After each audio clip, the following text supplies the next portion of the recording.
Morning YouTube. This is Brian Tubbs coming at you with another video. I spoke on the last video about a piece called The Dancer. It's a new piece. I don't know anything about it. I had this thing in my mind for a couple years. It's just a small, what we call tabletop piece. It will sit on top of a table or pedestal. Stainless steel. I drew it out on a really small, like sticky note a couple years ago. But whenever I tried to draw it larger, it just wouldn't work out. The lines didn't flow the way I saw it in my head and the way I had it drawn out in this little small picture. So whenever we would try and blow it up, make it larger, by drawing it, it would never flow properly. So my wife tried drawing it out. She draws well, but I was trying to describe it to her, and she was drawing it, but it wasn't coming out the way I was saying it. So evidently the way I was saying it was incorrect. I just couldn't get it out of my mind into words, into paper. So she did a nice drawing, but it was I don't know, too large or something. The lines just wasn't there. No knock against her. It was me more trying to describe it to her. But the other day, yesterday actually, after I worked on Odyssey, the piece I showed you guys, I just got a piece of cardboard and just started drawing, just trying to flow. And so this is the piece I came up with. Well, it's in the really early, I just cut it out. It's all stainless steel, and it's going to set on a base, kind of like that. So it'll look like the piece is dancing, with the legs kicked up, the head back. It's all just an interpretation. It'll be, right now it's just two flat pieces, but I'm going to extend it out, open it up, and I'm trying to decide how wide I want to go. Probably like 3 inches or so. And I'll fill all this in with stainless steel across the front, bottom. And when it's set on the pedestal, it won't just sit flat. It'll be on a slight angle, almost like it's flowing in air. So again, this is called The Dance. I've been trying to put this thing together for a couple of years, just couldn't get it to flow. I wanted the lines to flow a certain way, but it just wouldn't work out. So what I'm going to be doing this morning on this video is I'm going to tack it up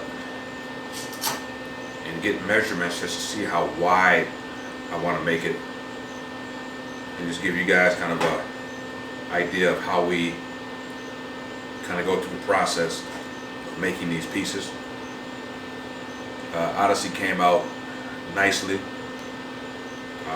It's going through the copper transition right now. It rained last night, so I let it sit out in the rain and sort of soak up the water and the moisture, which will just help the process even more. So getting back to the dance, I just have to decide where I want to tack it, because when you open it up, when you spread the two pieces apart, the whole thing is going to spread. And I just have to kind of decide where to tack it, and that will allow the piece to open freely and not bind up. Because if you tack it in the wrong spots and you try to open it up, it's going to cause the metal to kind of kink in a sense. and it won't be like a free flow. The other thing I'm trying to decide is if I'm going to polish it or if I'm going to, run some grind lines in it, some designs.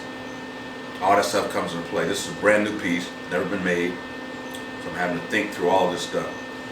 And when you guys start doing this, if you're not already doing it, that's just a part of the process. How wide is it going to be? Is it going to be polished? Or am I going to have patterns in it?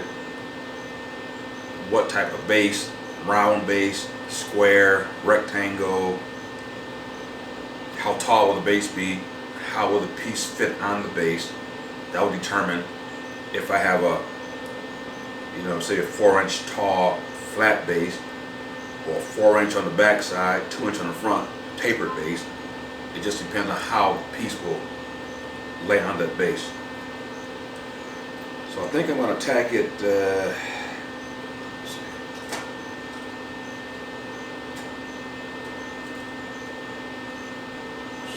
somewhere in here. Let me see.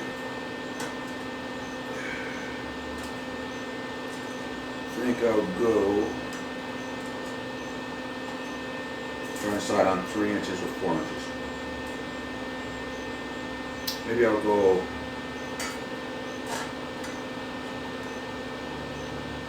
3.5. And what that will do is allow me to pinpoint where I want to put that first tack.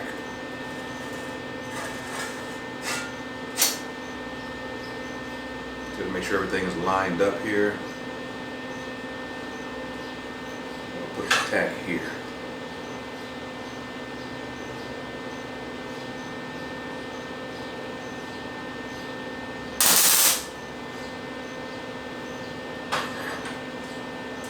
Alright.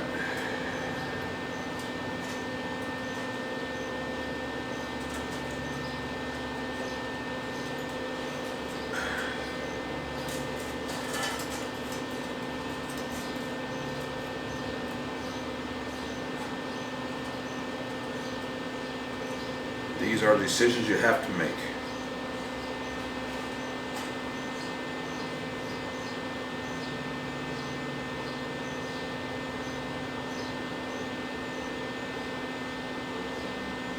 I think 3.5. Well, let me try 3 just to see.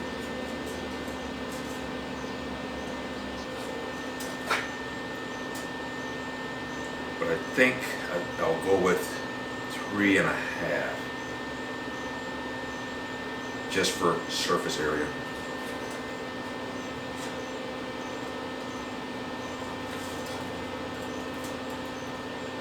Because when people come to purchase pieces from you, they want to feel that they're getting something for their money. That's why when we make pieces, we make some pretty large smalls. We call them smalls or tabletops, but they have to have some. They have to be substantial. They can't be these little tiny, 6-inch things. They have to be. We go 24 inches. Sometimes we even go 30 inches tall off the base, because people always want something for their money.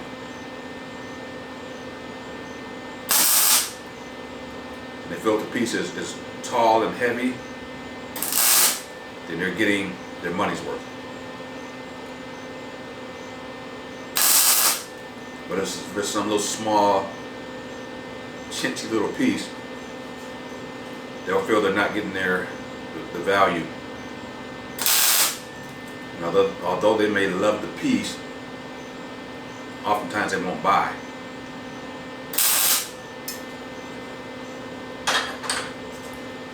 Alright. It's about 3.5. So just gotta let you guys see kind of what it looks like. I opened it up about 3.5, somewhere in there. So what I'll do next, I have 1, 2, 3, 4. I have 4 pieces that I'm going to have to cut and splice in to fill these areas. So what we do is, as opposed to just guessing, I'll get some cardboard.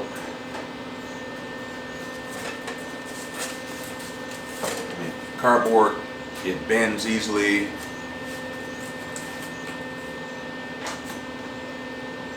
So what I'll do is lay the cardboard on here, get the bend started.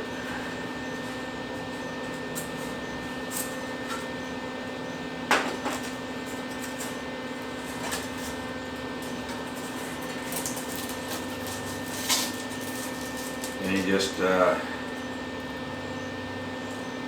trace the cardboard.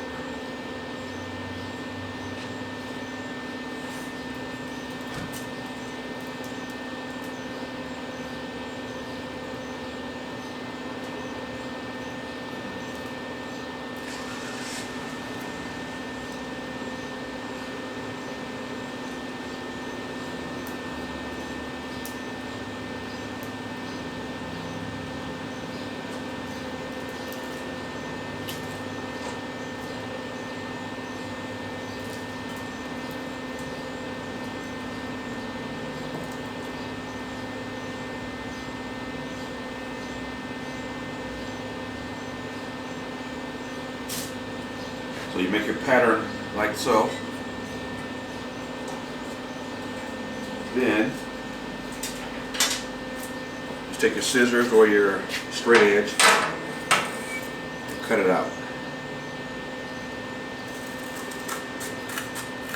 But you always want to cut a little bit wider than what you measured, a little bit longer.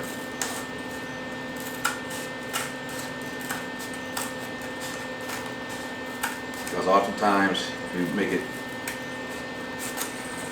shorter and narrow, when you put it on there, it's not going to line up properly.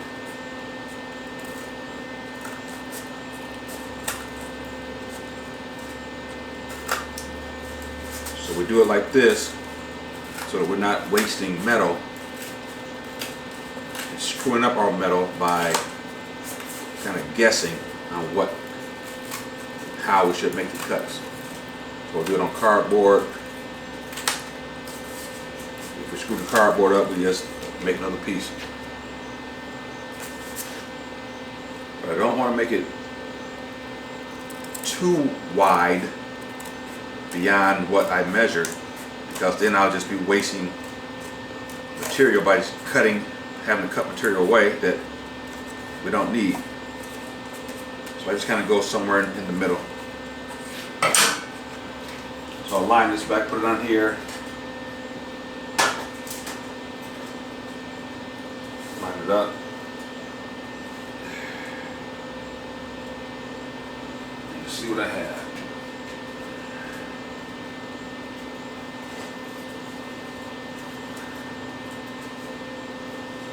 And the good thing about this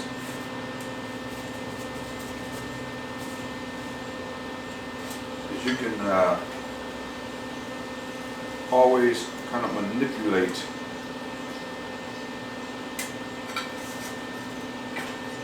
the shape. So if you made your cutout and it's not wide enough, you can always squeeze that in a little bit to make it fit. Remember, this is art. No one has ever seen these shapes before, so there's no real right way to do it. You can ad-lib as much as you want, and no one will ever know. So I'm going to mark this as top, front, So it's just cut out in the shape of the front upper portion. Now I'm going to do the lower portion. Might be to use the same piece of cardboard, maybe, and maybe not. So I'll get another piece.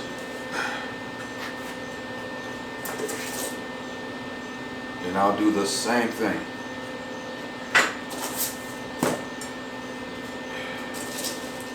A lid on here.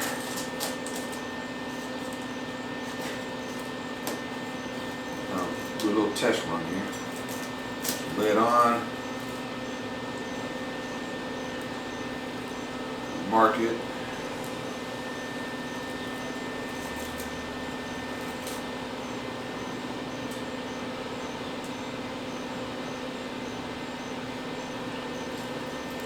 Check it, doesn't go back down.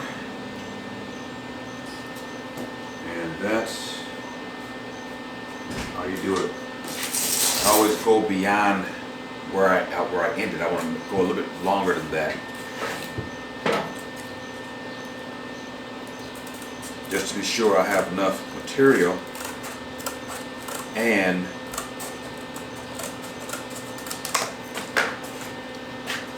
so I lay this piece on. Then I lay this piece on. They will meet out here somewhere. It won't be short. All right, so I'll mark this as bottom front.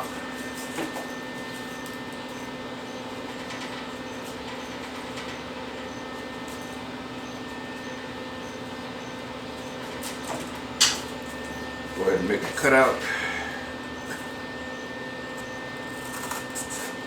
What we do is, after we make the initial one, the first one, we'll take all these cutouts, and we have a large box that we put them in. We'll label them all.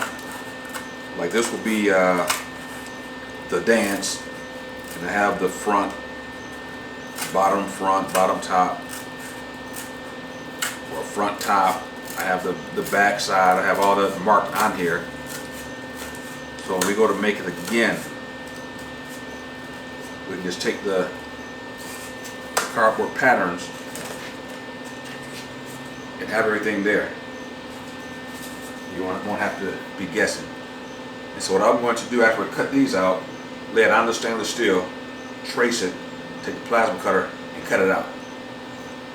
And that will save you material. It'll save time by not having to guess. It works out a lot easier when you do it like this. I'll just take this and kind of roll it on my leg.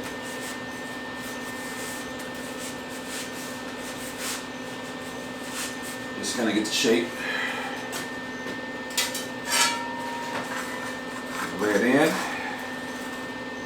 Again, extending over the end of this cardboard just a little bit. I'll make sure everything is in there nice and tight.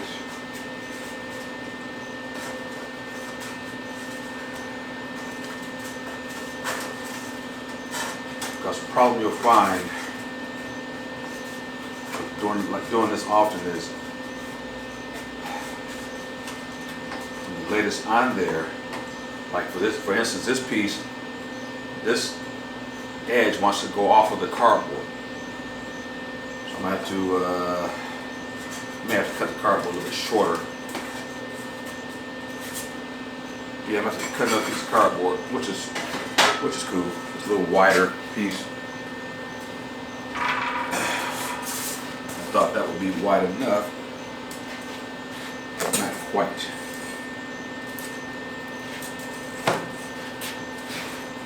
So I'll just go in and make it wider.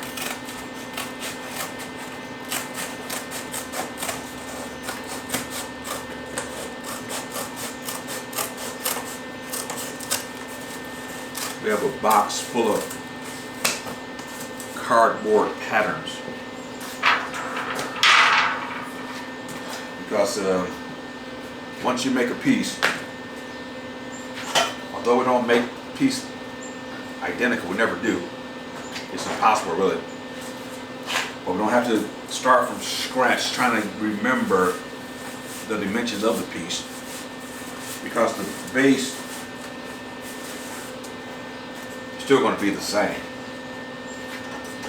I mean, like the piece reaching, although each piece looks different, the basics of it is still basically the same. Like the piece, it was an Odyssey. I will probably never make that piece again, because it was such a difficult piece to make, and it took so long to make it. I will probably never do that again. Or if I do it again, I'm going to change something about it to make it easier. Because as I mentioned before, Odyssey is really two pieces. It has an inner piece,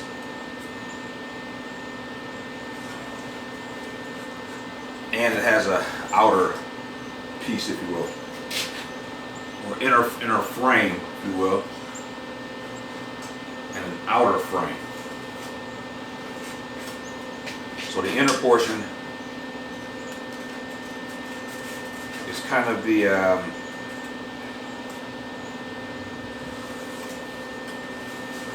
skeletal system for the outer portion, which is kind of weird.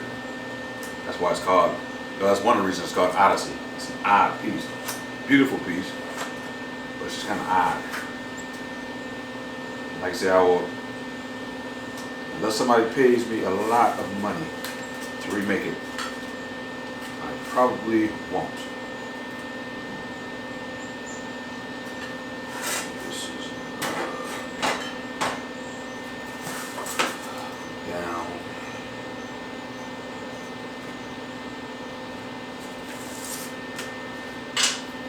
Odyssey, I mean, we found ourselves lying on the floor, laying across the part, standing over the part, sitting next to the part. I am here, my wife is here. We're using our legs and our feet trying to hold this thing together. It was quite a piece to make, because we're trying to manipulate 14 gauge stainless steel to do things that it was not designed to do.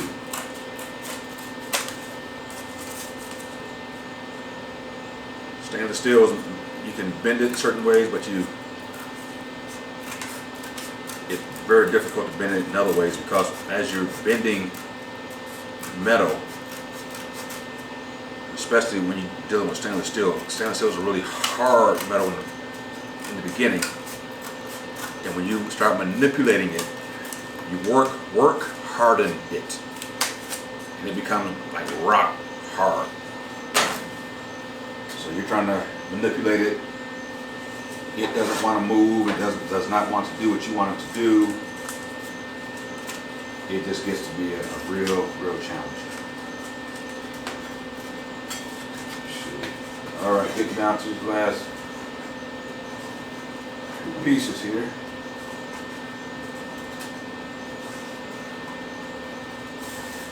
And when you do this, make sure you put your cardboard tight to the piece,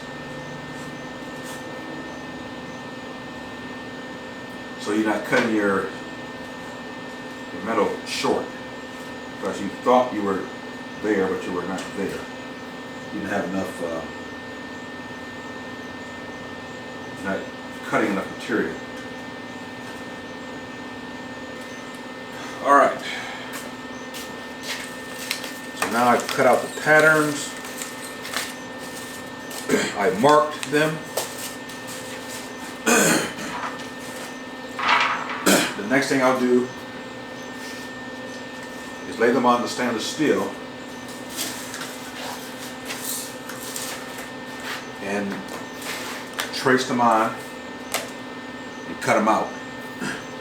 Then I'll bend them, shape them, lay them on, and start tacking it up.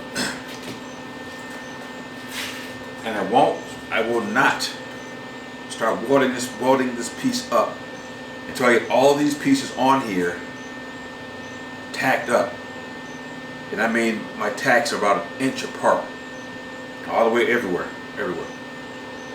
Because if my tacks are wider than that, say they're 3 inches apart or 4 inches apart, when I start welding this thing up, this metal is going to want to contract or expand, especially stainless steel. So you want this thing tacked up almost as tight as you can get it, like tight as a drum. And then you'll start welding it. I will most likely TIG weld this piece because this is a, I think it's a A8 stainless steel. It's a mirror finish stainless steel. So I want to, I don't want to have a lot of weld spatter everywhere, because that would mean I would have to take my grinder to grind the weld spatter off. Then I'm really just taking the mirror finish off. So I'll most likely TIG weld all of this, grind it as close to the edges as I possibly can, trying to stay away from the center portion. Then after that, I'll decide if I'm going to polish it. Most likely I'll just go ahead and polish it. I'll just polish it, put it on the base, TIG weld that in, and I'll probably paint the base. I'm thinking about a purple, like a deep purple. Call it the purple dance. Then we just kind of take it from there. Alright guys, just wanted to kind of show you how we do it. So I just cut out 2 pieces of the plasma cutter out of 14 gauge mirror stainless. Formed it. Took my grinder and did my finish shaping. Then we just cut out cardboard patterns. And then the next step is going to be to take these patterns, lay it on the stainless steel, trace them, and cut them out the plasma cutter, grind them, lay them on after I bend them, and start tacking. Alright guys, it's going to be it for this video. Tune in for the next one. I will be hopefully further along with this piece. I'm going to be making a piece we call dolphins. That'll be the next piece. Then I have 2 pieces we call waves. One is about 3 feet tall, and the waves just go up. The 3 stainless steel pieces that go up. Then another one my wife calls waves. It has 3 stainless steel balls mixed in. So hopefully on the next video you guys will be able to see this one more closer to being finished, and then it'll probably be waves or dolphins, one or the other. Alright guys, that's going to do it for today. I gotta go ahead and speed everything up, get this done, move on to the next thing. But I just wanted to show you guys some of the insights, as usual, into how we do this thing, and get everything flowing and from the start to finish. Alright guys, you have a good day, and I will see you on the next video. Peace out.